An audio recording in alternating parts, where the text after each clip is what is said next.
Hello नमस्कार प्यारे विद्यार्थियों। आज अपने कक्षा 8 विषय गणित के अंदर प्रश्नावली 3.3 को करने जा रहे हैं, जो कि समांतर चतुर्भुज के बारे में है। तो सबसे पहले अपने देखते हैं कि समांतर चतुर्भुज क्या होता है। पीछे की जो क्लास के अंदर अपने चतुर्भुज के बारे में देखा था कि जिसकी 4 भुजाएं होती हैं उसको चतुर्भुज कहते हैं। अब अगर बात करें समांतर चतुर्भुज की, तो इसको लिखा जाता है ऐसा चतुर्भुज जिसकी सम्मुख भुजाएं समांतर हो। ऐसा चतुर्भुज जिसकी सम्मुख भुजाएं समांतर हो। सम्मुख भुजाओं का मतलब होता है आमने सामने की भुजाएं। आमने सामने की भुजाएं क्या होती हैं? सम्मुख भुजाएं हो। जैसे ये भुजा है, इस भुजा के सामने की ये भुजा होगी तो ये इसकी सम्मुख भुजा।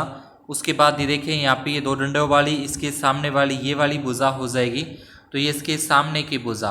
तो इनको बोलते हैं सम्मुख भुजाएं। तो ऐसा चतुर्भुज जिसकी सम्मुख भुजाएं समांतर हो। इसके 3 गुण होते हैं। समांतर चतुर्भुज के अपने को गुणों के बारे में पूछ सकता है। तो इसका पहला गुण लिखेंगे, सम्मुख रेखाएं या सम्मुख भुजाएं बराबर माप की होती हैं। बराबर माप की मतलब कि अगर ये 5 सेंटीमीटर है तो ये भी 5 सेंटीमीटर की ही होगी। अगर ये वाली 3 सेंटीमीटर की है तो इस तरफ भी 3 सेंटीमीटर की ही होगी। सम्मुख रेखाएं क्या होती हैं? बराबर माप की होती हैं। उसके बाद दूसरा पॉइंट है सम्मुख कोण बराबर माप के होते हैं। सम्मुख कोण का मतलब से ये वाला कोण है, इस कोण के बराबर ये कोण होगा। अगर ये 60 डिग्री का कोण है तो ये वाला भी कितने का होगा? 60 डिग्री का होगा। तो सम्मुख कोण क्या होते हैं? बराबर होते हैं। उसके बाद अगर अपने बात करें तीसरे पॉइंट की इसका, जिसमें लिखा है कि विकर्ण परस्पर समद्विभाजित करते हैं। तो विकर्ण जो आप इस चित्र के अंदर देख रहे हो, ए से सी को मिलाया गया वो विकर्ण है। एक शीर्ष को दूसरे शीर्ष के साथ मिलाना उसका विकर्ण होता है। तो ये क्या करते हैं? परस्पर समद्विभाजित करते हैं। समद्विभाजित का मतलब होता है बराबर बराबर भागों में बांटते हैं। बराबर भागों के जैसे अपने AC की बात करें तो यहाँ पे इसका बीच का जो पॉइंट है वो O है इसका। तो अगर ये OA जो है अपना, ये OA है, अगर OA 4 सेंटीमीटर का है तो OC ये भी क्या होगा? 4 सेंटीमीटर का होगा। यानी कि दोनों को बराबर बराबर भागों के अंदर ये विभाजित करते हैं, बांटते हैं। अगर इस तरफ वाला विकर्ण जो है D से B जो विकर्ण है अपना, अगर ये बीच में O और इस तरफ 3 है, यानी कि OB 3 सेंटीमीटर है तो OD भी क्या होगा? 3 सेंटीमीटर होगा। यानी कि विकर्ण परस्पर समद्विभाजित करते हैं। इसके बाद अगर अपने बात करें अपने पहले सवाल की, पहले सवाल में अपने को समांतर चतुर्भुज के बारे में ही पूछा है। इसमें लिखा है कि AD बराबर है। तो ये जो अपनी AD भुजा आप देख रहे हो, ये वाली AD भुजा, ये AD भुजा किसके बराबर है? तो अपने को पता है कि ये AD भुजा इस BC भुजा के बराबर है। तो इसका उत्तर आ जाएगा BC। दूसरे प्रश्न के अंदर पूछा कि ये कोण का निशान है, इस तरीके से जो लगाता है कोण का निशान होता है। तो कोण DCB, तो अगर अपने DCB ऐसे मिलाएं तो ये वाला कोण आता है। ये कोण किसके बराबर होगा? तो ये कोण इस A के बराबर होगा। तो इसको लिखा जाएगा DAB लिखा जाएगा। DA और B ये इसका नाम हो जाएगा। तीसरा पॉइंट में पूछा कि OC बराबर है। तो OC ये क्या है? OC एक विकर्ण है। ये OC एक विकर्ण है तो इसके बराबर क्या होगा? ये आगे वाला विकर्ण इसका OA होगा। उसके बाद चौथे पॉइंट के अंदर अपने से पूछा कि DAB का मतलब अपने पास यहाँ से अगर देखें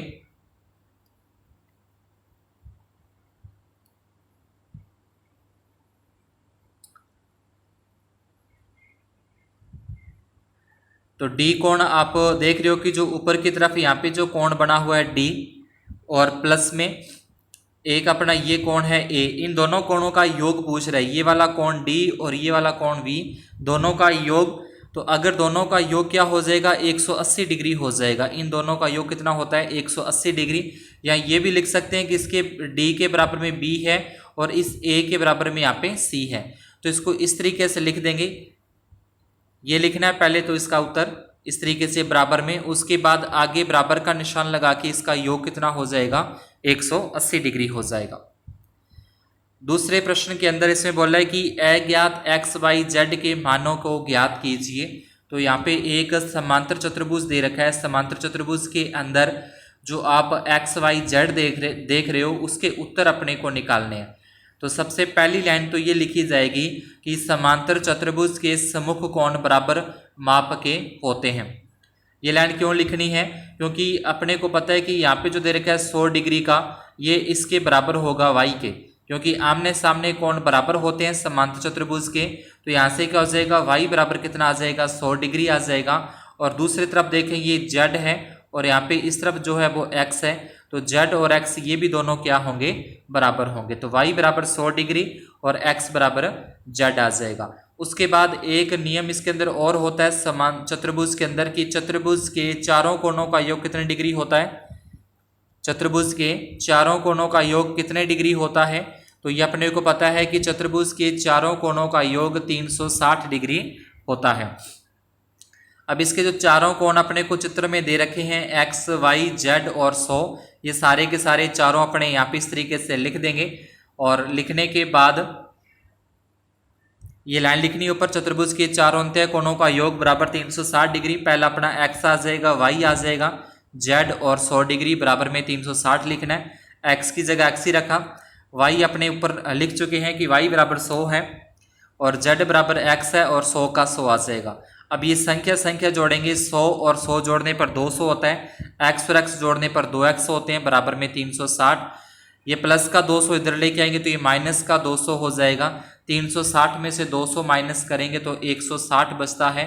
160 में 2 का भाग, क्योंकि ये जो गुणा वाली संख्या वो अपने को पता है कि भाग में जाएगी, 160 में 2 का भाग देंगे 80 डिग्री आ जाएगा।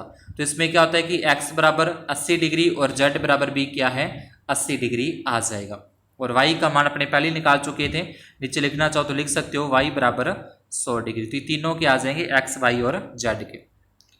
इसके बाद इसका दूसरा प्रश्न है, दूसरे प्रश्न के अंदर भी अपने कुछ इस तरीके का एक डायग्राम दे रखा है। तो इसमें भी वही लाइन लिखनी है पहले कि समांतर चतुर्भुज के सम्मुख कोण बराबर माप के होते हैं। बराबर माप का मतलब इस चित्र में जो आप देख रहे हो a है, तो a के बराबर कौन सा है, a के सामने वाला कोण कौन सा है, तो a के बिल्कुल सामने जो तिरछा अपने को दिख रहा है वो 50 डिग्री, तो a बराबर 50 डिग्री हो जाएगा और x बराबर y आ जाएगा। तो इस तरीके से अपने को सम्मुख कोण देखना है, ये a बराबर 50 डिग्री और x बराबर y डिग्री आ जाएगा। उसके बाद चतुर्भुज के चारों कोणों का योग बराबर 360 डिग्री होता है। नीचे लिखना है a अपने को दे रखा है, y दे रखा है 50 डिग्री, x और बराबर में 360।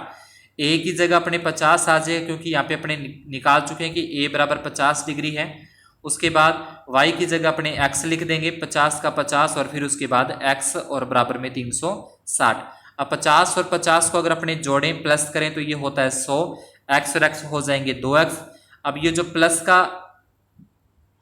100 है वो क्या हो जाएगा, अपना प्लस का जो 100 है वो इधर आके माइनस का 100 हो जाएगा। 360 में से 100 अपने माइनस कर देंगे, 260 बचते हैं और ये 2 जो इसके बटे में आ जाएगा, भाग देने पर 130 डिग्री अपना x का उत्तर निकलता है। x का उत्तर 130 डिग्री है, y का उत्तर भी 130 डिग्री है। अब अपने एक बच गया, z बच गया। तो z अपने देखें डायग्राम में बाहर की तरफ दे रखा है, ये जो अपना चित्र है इसमें देखें कि a के बाहर की तरफ z दिया हुआ है। तो जब एक कोण अंदर की ओर होता है और एक कोण बाहर की तरफ होता है तो उसको क्या बोलते हैं, जब एक कोण अंदर की तरफ हो और दूसरा कोण बाहर की तरफ हो, एक अंत्य कोण हो और एक बाह्य कोण हो, तो उसको बोला जाता है रेखिक युग्म बोला जाता है।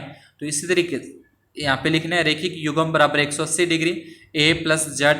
a का उत्तर अपने पहले निकाल चुके हैं कि 50 डिग्री है, तो a की जगह तो अपने 50 रख देंगे प्लस जेड बराबर 180।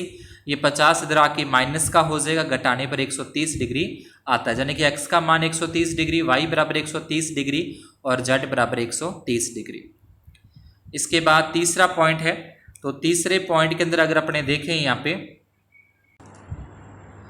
तो इसमें अपने डायग्राम जो तीसरे प्रश्न में दे रखा है उसमें यहाँ पे देखना है, ये वाला अपने को देखना है। एक बार ये त्रिभुज के बारे में अपने को ध्यान से देखें।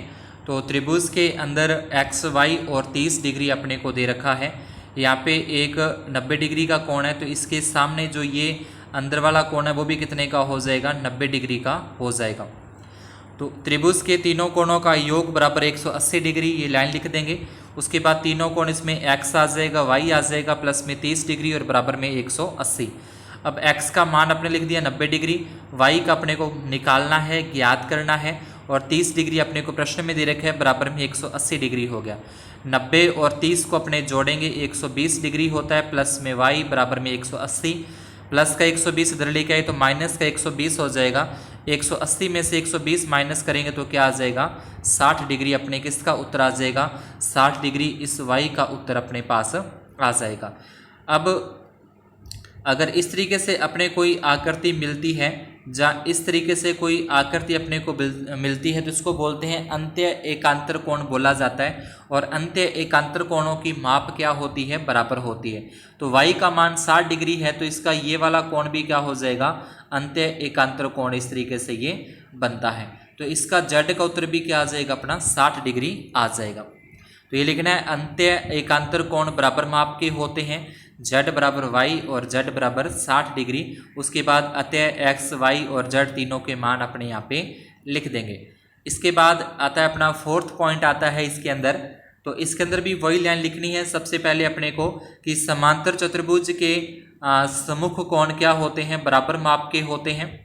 सम्मुख कोण बराबर माप के होते हैं। तो यहाँ से 112 और ये y ये दोनों क्या हो जाएंगे, बराबर हो जाएंगे। लेकिन y बराबर क्या आ जाएगा, y बराबर अपने पास आ जाएगा 112 डिग्री। उसके बाद अगर अपने इस त्रिभुज को लें, एक बार ये अकेला जो त्रिभुज है, इस त्रिभुज की बात करें तो उसको नाम मैंने दिया ए सी और डी। ये ए सी डी जो त्रिभुज है, त्रिभुज के तीनों कोणों का योग 180 डिग्री होता है। इस त्रिभुज के अंदर जो यहाँ पे अपने इस तरीके से एक त्रिभुज बना हुआ है, ये वाला कोण अपने को दे रखा है इसने 40 डिग्री, ये वाला x अपने को ज्ञात करना है और ये अपने पता लग चुका है कि 112 डिग्री का है। तो इन तीनों को अपने लिखेंगे यहाँ पे 40 degree plus x plus y बराबर 180 डिग्री होता है। उसके बाद y का अपना आ जाएगा 112 और 40 को प्लस करेंगे, 112 और 40 को दोनों को प्लस करेंगे तो 152 डिग्री होता है, प्लस में x बराबर 180 है। ये प्लस का जो 152 है इस तरफ लेके आए तो ये माइनस का 152 हो जाएगा। यानी कि 180 डिग्री में से 152 अगर माइनस किया जाए तो अपने पास क्या आ जाएगा, 28 डिग्री, ये x का उत्तर आ जाएगा। और इसी प्रकार से बाद में अपने z का निकाल देंगे कि अंत्य एकांतर कोण बराबर होते हैं। तो z बराबर x, तो z का उत्तर भी क्या आएगा, 28 डिग्री। अतः x बराबर 28 डिग्री, z बराबर 28 डिग्री और y बराबर 112 डिग्री। इसके बाद अपने देखते हैं अगला जो प्रश्न है अपना। आगे अपने बात करें तीसरे प्रश्न की, क्या एक ऐसा चतुर्भुज ABCD समांतर चतुर्भुज हो सकता है जिसमें अपने को दे रखा है, अगर मैं इसी का नाम इस तरीके से, इसी का अगर अपने नाम लिख दें,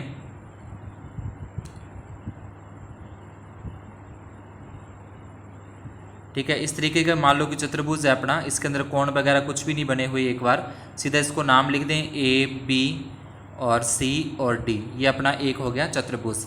अब इसमें पहला पॉइंट पूछा है कि कोण D प्लस कोण B बराबर 180 डिग्री, यानी कि ये वाला कोण और ये वाला कोण दोनों का योग 180 डिग्री। तो हो सकता है कि ये कोण 90 डिग्री का हो और ये कोण भी 90 डिग्री का हो, क्योंकि जो समांतर चतुर्भुज होते हैं उसके आमने सामने कोण बराबर होते हैं। तो 180 तभी हो सकता है जब दोनों कोण क्या हो, 90 डिग्री की हो। तो इसका उत्तर क्या लिखोगे, तीसरे का जो पहला पॉइंट है इसका उत्तर आपको लिखना है हो सकता है परंतु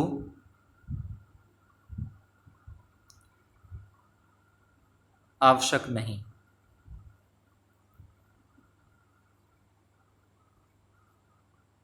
ये इसका उत्तर अपने को लिखना है, हो सकता है परंतु आवश्यक नहीं। ये तीसरे का पहले पॉइंट का उत्तर आ जाएगा। उसके बाद दूसरे प्रश्न की अगर अपने बात करें, इसके अंदर भी ये लिखा है कि AB बराबर DC और उसके बाद अपने को दे रखा है यहाँ पे, तो इसको भी अगर लिखा जाए तो जैसे मैंने बोला कि इसको अपने एक बार ए लिखते हैं, इसको बी और इसको सी और इसको डी। अब इसमें जैसे बोला है कि ए बी 8 है तो ये 8 सेंटीमीटर का हो गया। उसके बाद ये डी सी है, ये भी 8 सेंटीमीटर का हो जाएगा।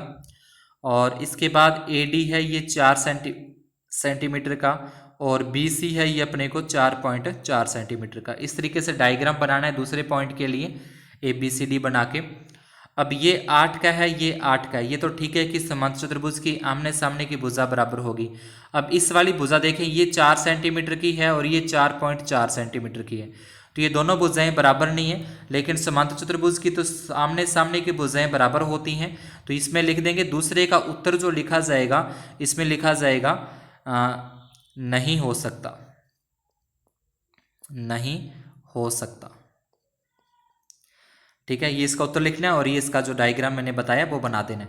उसके बाद तीसरा प्रश्न है, कोण ए बराबर कोण ए का मान 70 डिग्री दे रखा है और सी का मान 65 दे रखा है। यानी कि ये जो डायग्राम अपने देख रहे हो, तो इस डायग्राम के अंदर देखिए कोण ए जो है ये अपना 70 डिग्री का हो गया और जो कोण सी है अपना, ये अपना कितना हो गया 65 डिग्री का। तो ये आमने सामने के कोण होते हैं समांतर चतुर्भुज के, वो बराबर होते हैं, लेकिन ये दोनों बराबर नहीं है, तो ये भी नहीं हो सकता। इसमें लिखा जाएगा नहीं हो सकता। ये इसके क्या हो जाएंगे, उत्तर लिखने हैं। उसके बाद अगर अपने बात करें चौथे प्रश्न की, एक चतुर्भुज की कच्ची आकृति खींची जो समांतर चतुर्भुज न हो परंतु जिसके दो सम्मुख कोणों के माप बराबर हो। जिस प्रकार का अपना पतंग होता है उस तरीके की आप आकृति इसमें बना सकते हो। कच्ची पेंसिल से एक आकृति बना देनी है, किस प्रकार की, जिस प्रकार का अपना पतंग होता है। ठीक है, तो ये इसका हो जाएगा। तो आज की क्लास में अपने इतना ही, बाकी के जो बचे हुए सवाल अपने करेंगे नेक्स्ट क्लास में। अगर वीडियो अच्छा लगा हो तो वीडियो को लाइक ज़रूर कर दें और जो चैनल पर नए हैं वो चैनल को सब्सक्राइब भी ज़रूर करें। धन्यवाद, शुभ दिन।